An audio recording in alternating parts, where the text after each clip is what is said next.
Hello dear students का welcome करता हूं आपके अपने YouTube channel maths by Maninder Dhull में। If you like my videos please like share and subscribe our channel.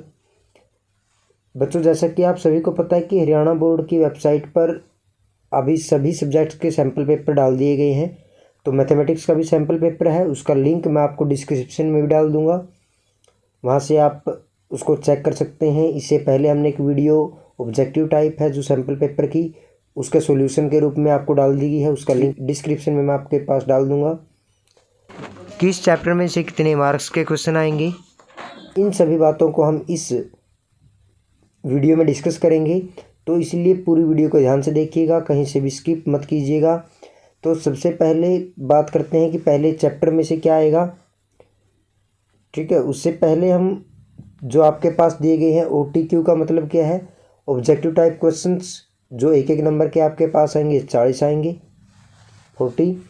उसके बाद है very short answer type questions, ये आपके पास 5 आ जाएंगे, जो कि हर एक क्वेश्चन 2 मार्क्स का होगा। शॉर्ट आंसर टाइप ये भी आपके पास 5 आएंगे और सभी के 3-3 अंक होंगे। और जो हमारे पास था लास्ट में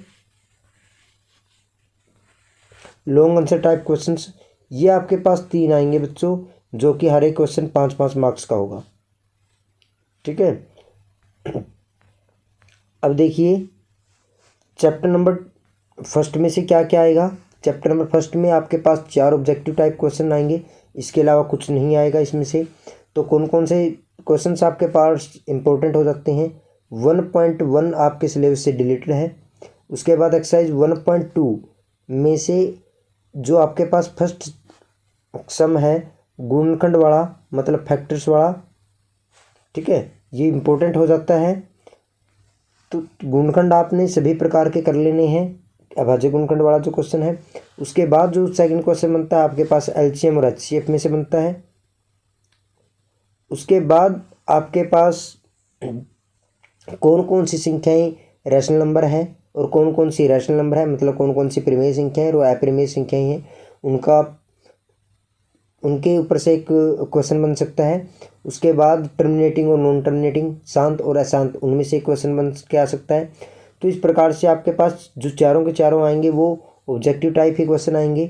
अब की बार आपको वो क्वेश्चन करने की आवश्यकता नहीं है कि सिद्ध कीजिए वर्गमूल 5 एक अपरिमेय संख्या है।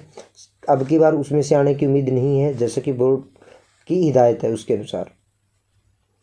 उसके बाद चैप्टर नंबर 2, इसमें से केवल 2 नंबर का आपके पास आएगा। तो एक्सरसाइज 2.1 में तो आपके पास केवल ग्राफ ही हैं। 2.2 में से sum of zeros and product of zeros, शून्यकों का योग और शून्यकों का गुणनफल, इसमें से एक क्वेश्चन बनने की पूरी संभावना रहेगी। तो दोनों वो क्वेश्चन इंपॉर्टेंट हो जाते हैं। अगला है आपके पास चैप्टर नंबर 3। चैप्टर नंबर 3 में आपके पास 3 ऑब्जेक्टिव टाइप क्वेश्चंस, एक शॉर्ट आंसर टाइप और एक लॉन्ग क्वेश्चन, तीनों के तीनों बनने जा रहे हैं। तो इसका मतलब सबसे ज़्यादा इम्पोर्टेंट चैप्टर अब की बार चैप्टर नंबर 3 है। ठीक है, इसमें से सिर्फ आपके पास एक्सरसाइज जो 3.5 वो कटी हुई है, उसके अलावा इसमें से कुछ भी डिलीटेड नहीं है। तो आप सभी इस चैप्टर को कंप्लीट करें, इसमें से कुछ भी चीज़ छोड़ने लायक नहीं है अब की बार। चैप्टर नंबर 4 पे चलते हैं। चैप्टर नंबर 4 में क्या है, चैप्टर नंबर 4 क्वाड्रेटिक इक्वेशन, इसमें आपके पास 3 ऑब्जेक्टिव टाइप क्वेश्चंस आएंगे, एक वेरी शॉर्ट आंसर टाइप आएगा, बाकी इसमें से कुछ नहीं आने वाला है।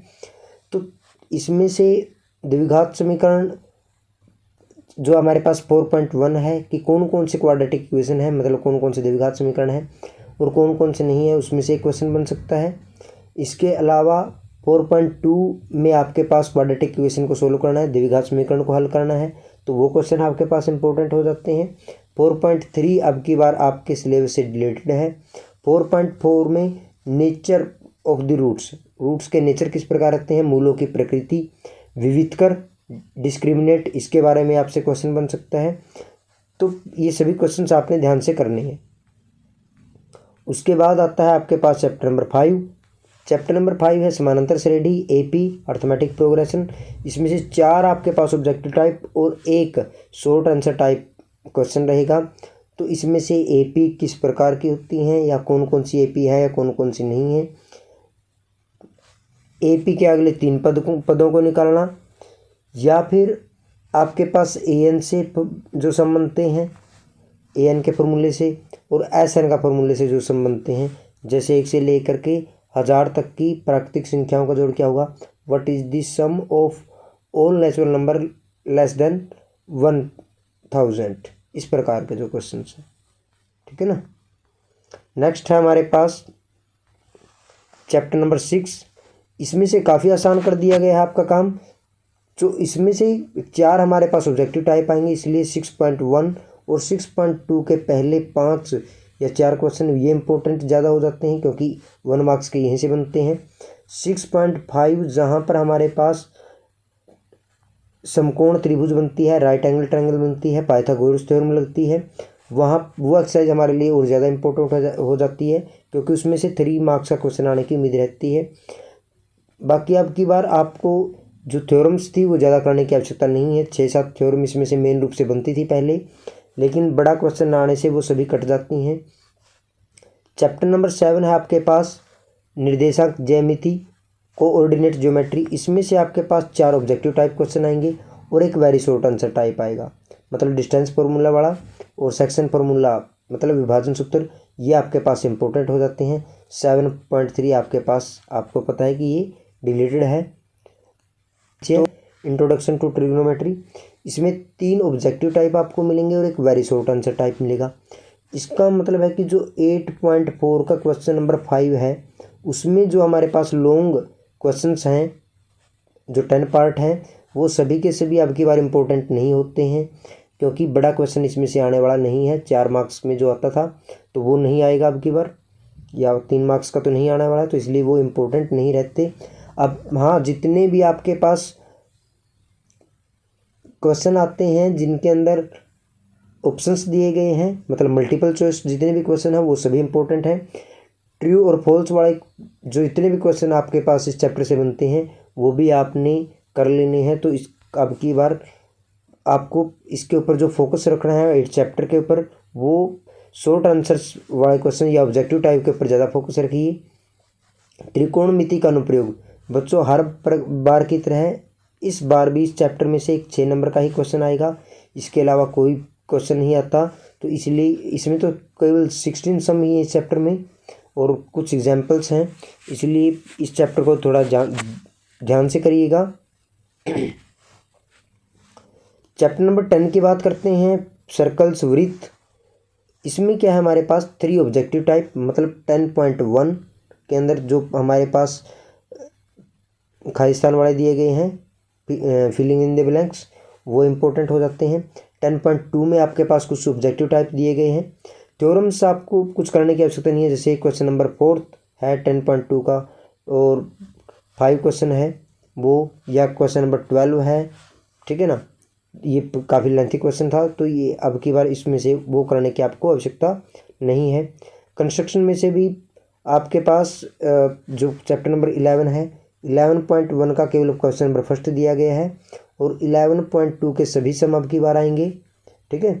तो 11.2 आपके पास ज़्यादा इंपॉर्टेंट रहेगी, तो इसमें से आपके पास एक 6 नंबर का क्वेश्चन ही आएगा, इसलिए आपको ऑब्जेक्टिव टाइप करने की इसमें से आवश्यकता नहीं है। क्षेत्रफल, एरिया रिलेटेड टू सर्कल, इसमें से आपके पास 2 शॉर्ट आंसर टाइप क्वेश्चन, मतलब 1-1 मार्क्स वाले, और एक आपके पास 3 मार्क्स का क्वेश्चन आएगा। तो इस चैप्टर में से आपको जो फॉर्मूलेज हैं वो तो सभी लर्न करने ही हैं, जैसे एरिया ऑफ सेक्टर, त्रिज्या खंड का क्षेत्रफल, एरिया ऑफ सेगमेंट, वृत्त खंड का क्षेत्रफल, लेंथ ऑफ आर्क, चाप की लंबाई वाला फॉर्मूला है आपके पास। संबंधित जो आपके पास क्वेश्चन बनते हैं वो सभी आपने कर लेने हैं। तो इस चैप्टर को आपके इन मार्क्स के हिसाब से ही तैयार करें। चैप्टर नंबर 13 पृष्ठीय क्षेत्रफल और आयतन, इसमें से आपके पास 3 ऑब्जेक्टिव टाइप और 1 आपके पास 2 मार्क्स वाला क्वेश्चन आएगा। तो इसमें से सभी फॉर्मूलेज जो हैं वो आपके लिए बहुत बहुत बहुत इंपॉर्टेंट हो जाते हैं, तो सभी फॉर्मूलेज को आपने अच्छी प्रकार से लर्न करना है। चैप्टर नंबर 14 की बात करते हैं, सांख्यिकी स्टैटिक्स। इसमें आपके पास 2 ऑब्जेक्टिव टाइप और एक 3 मार्क्स का क्वेश्चन आएगा, इसलिए सभी फॉर्मूलेज आपके पास चाहे मीन, मीडियन और मोड का हो, तो वो आपने अच्छे प्रकार से लर्न कर लेने हैं। नेक्स्ट चैप्टर हमारे पास प्रायिकता प्रोबेबिलिटी। इसमें आपके पास 3 क्वेश्चन आएंगे ऑब्जेक्टिव टाइप और 1 क्वेश्चन आएगा आपके पास 2 मार्क्स का। तो आशा करता हूँ कि ये वीडियो आपके लिए बहुत हेल्पफुल रहेगा। और लास्ट में आप यदि इसका स्क्रीनशॉट लेना चाहते हैं तो आप ले सकते हैं। साथ में जो सैम्पल पेपर बोर्ड की तरफ से आया है उसका लिंक आपको डिस्क्रिप्शन में मिल जाएगा, तो आप वहाँ से पूरे सैम्पल पेपर को देख सकते हैं। बच्चों अपनी तैयारी इनके हिसाब से पहले कीजिए। हाँ, उसके बाद यदि आपको लगता है कि मेरे को पूरा सिलेबस कर सकता हूँ तो उस हिसाब से अब अपनी तैयारी कर सकते हैं। लेकिन इस रूल को आप फॉलो करना आपके लिए बहुत ज़्यादा ज़रूरी है, क्योंकि मार्क्स आपके तभी आएंगे जब आप इन रूल्स को फॉलो करेंगे। तो आशा करता हूँ कि आपके लिए ये वीडियो हेल्पफुल रहेगी। Thanks for watching my video.